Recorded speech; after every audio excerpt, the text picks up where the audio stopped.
একলব্যকে ফিরিয়ে আনতে মরিয়া হলো রাঙা। সম্পূর্ণ জানতে ভিডিওটিতে একটি লাইক করে দেখতে থাকো। গল্পে শুরুতেই দেখা যায় একলব্য বারবার করে অয়নের দিকে তাকাতে থাকে। অয়নকে দেখে মোটেও ঠিক লাগছে না, আর সেটা বুঝতে পেরে গেছিল একলব্য। একলব্য তখন বলে, কিরে তোর কি শরীর খারাপ লাগছে? তুই এরকম অস্থির হয়ে যাচ্ছিস কেন? অয়ন বলে, না না ঠিক আছে, আসলে একটু শরীরটা হালকা খারাপ লাগছিল আর কি। এর মধ্যে একলব্য বলে, তাহলে এক কাজ কর, তুই বরং এক কাপ কফি খা, দেখ যদি কফি খেয়ে শরীরটা ঠিক লাগে তো। তখন অয়নের জন্য নিজেই কফির অর্ডার করে দেয়।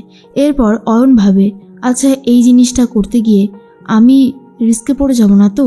এখানে তো আমার জীবনও আছে, কি করব বুঝতে পারছি না। অন্যদিকে দেখা যায় একলব্য বলে, অয়নকে আজকে একদমই ঠিক লাগছে না, কি জানি আদৌ সব কিছু ঠিকঠাকভাবে করতে পারবে কিনা। প্লেন তো আকাশে উড়িয়ে দিয়েছে একলব্য, এরপর ঠিকঠাকভাবেই যাচ্ছিল। আর এদিকে চার্টার্ড প্লেন নিয়ে বঙ্গোপসাগরের তীরে দাঁড়িয়ে আছে করির সমস্ত টিম মেম্বাররা। করি তখন বলে, এক্ষুনি একলব্য বসু চলে আসবে, আমাদেরকে কিন্তু তাড়াতাড়ি করে সব কিছু করতে হবে। ওই অয়নকে তো বলাই আছে যে এই জায়গাটাতেই যেন প্লেনটা ল্যান্ডিং করে, আর তারপরে একলব্য বাসু নিশ্চয়ই ককপিটেই থাকবে, আর ওখান থেকেই ওকে কিডন্যাপ করে নিয়ে আসতে হবে। তার মধ্যেই একজন টিম মেম্বার বলে, আচ্ছা ম্যাডাম, এত লোক থাকতে আমরা শুধু একলব্য বাসুকেই কিডন্যাপ করব কেন? তখনই সেই করি বলে, আসলে গত 3 বছর ধরে একলব্য বাসুই হলো আমাদের ইন্ডিয়ার সব থেকে বেস্ট পাইলট, আর ওকে আমার চাই মানে চাই। এদিকে একলব্য আর অয়ন তো খুব ভালোভাবেই ফ্লাইট উড়াচ্ছিল। ঠিক তখনই অয়ন বলে, আমার মনে হচ্ছে আগুন লেগে গেছে। আর এটা শোনার পরে একলব্য বলে, ফ্লাইটে আগুন লাগলো কি করে? এর মধ্যেই যারা প্যাসেঞ্জার ছিল তারা তো খুবই ভয় পেতে থাকে।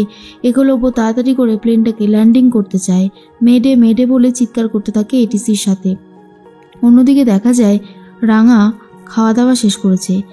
তখনই বৃন্দা বলে, দেখ রাঙা, তোর যদি মনে হয় যে আমি এখনও কোনো অন্যায় করেছি তাহলে তুই আমাকে বলিস, তুই আমার শাস্তিরও ব্যবস্থা করিস, কিন্তু দয়া করে নিজের আর কোনো ক্ষতি করিস না। তুই খাওয়া দাওয়াটা ঠিক সময় কর, বুঝলি তো? তখন রাঙা বৃন্দার কথায় পাত্তা দেয় না। রাঙার একটাই কথা, উড়ানবাবু ঠিকঠাক প্লেন উড়িয়ে বাড়ি ফিরে আসছে তো। এর মধ্যেই রাঙার শরীরটা খুব একটা ভালো লাগছে না, রাঙার শরীরটা খারাপ লাগতে থাকে। তখনই চলে এসেছে সত্যজিৎ স্যার।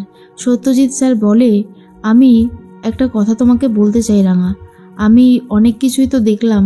ওই যেই জায়গাটাতে তোমাকে তীর মারা হয়েছিল সেখানে লোকজনদের সাথে কথা বলে জানতে পেরেছি একটা স্কেচ বানিয়ে দিচ্ছে তারা যাকে দেখেছিল।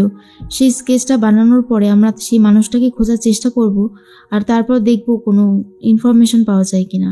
রাঙা তখন বলে, ঠিক আছে। অন্যদিকে সত্যজিৎ স্যার যেই জায়গায় গিয়েছিল করিদেরকে ধরতে, আসলেই তো করিরা সেখান থেকে বেরিয়ে বঙ্গোপসাগরের তীরে চলে গেছে একলব্য বসুকে কিডন্যাপ করার জন্য। মনে মনে ভাবতে থাকে সত্যজিৎ স্যার যে এখান থেকে এরা না জানি আবার কোথায় চলে গেল, নেশার জিনিস ছড়িয়ে দিয়ে ছোট ছোট ছেলেমেয়ের জীবনগুলোকে নষ্ট করে দেবে। এদিকে খবরেও সে একই নিউজ চলতে থাকে, ছোট ছোট ছেলেমেয়েগুলো নেশায় হারিয়ে যাচ্ছে। এর মধ্যেই একলব্য দেখতে পায় প্লেনের যা অবস্থা হয়েছে, তড়িঘড়ি করে ল্যান্ডিং না করলে প্লেনের প্যাসেঞ্জারদের বাঁচানো আর যাবে না। এর মধ্যেই রাঙার শরীর খারাপ লাগছে, রাঙা তো বমি করতে থাকে। তখনই পাঞ্চালি বলে, তোর হঠাৎ করে শরীরটা খারাপ হলো কি করে বলতো রাঙা? এরকম তো ছিল না। রাঙা তখন বলে, আমি নিজেই বুঝতে পারছি না রে দিদিভাই, কেন এমনটা হচ্ছে। রাঙার খাবারের মধ্যে কিছু একটা মিশিয়ে দেয় বৃন্দা, যাতে একটু একটু করে রাঙা রোজ শেষ হয়ে যায়। কিন্তু রাঙা তো সেটা জানতো না। বৃন্দা বলে, তুই বুঝতেও পারবি না রে রাঙা যে তোর খাবারে আমি কি মিশিয়ে দিই, একটু একটু করে তুই এবারে পুরো শেষ হয়ে যাবি। এর মধ্যেই হঠাৎ করেই দেখা যায় যে প্লেন তো ল্যান্ডিং করেই দিয়েছে জলের মধ্যে, কিন্তু অয়ন পাশে নেই একলব্যর।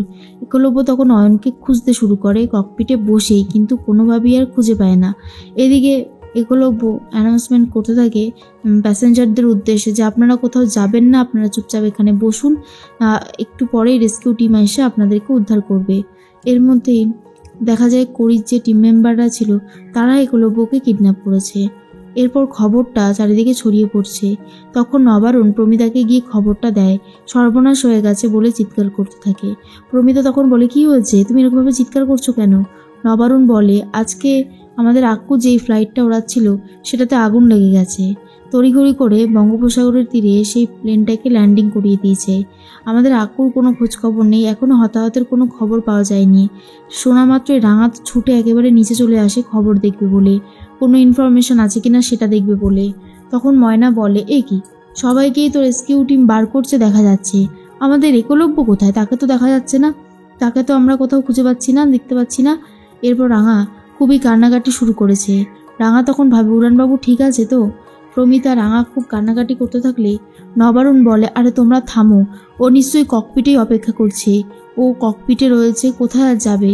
কিন্তু একলব্যকে যে কিডন্যাপ করে নিয়েছে সেটা এখনো পর্যন্ত কেউ জানে না। একলব্য গুন্ডাদের সাথে কিছুতেই যেতে চায় না। গুন্ডাগুলো একলব্যকে ধরে টানতে টানতে তাদের ডেরায় নিয়ে যাচ্ছে। এদিকে অয়নেরও কোনো পাতা নেই, আর তার মধ্যে রেস্কিউ টিম গিয়ে প্যাসেঞ্জারদের বাঁচিয়ে নেয়। এদিকে রাঙা ভাবে, আমার উড়ানবাবু কোথায়? তাকে তো দেখছি না। প্রমিতাও ঘাবড়ে গেছে, কাউকেই দেখা যাচ্ছে না সেভাবে, বিশেষ করে একলব্যকে তো নয়। তাই খোঁজাখুঁজি হতে থাকে আর সবাই চিন্তা করতে থাকে রাঙাও মরিয়া হয়ে গেছে উড়ানবাবুকে খুঁজে পাওয়ার জন্য।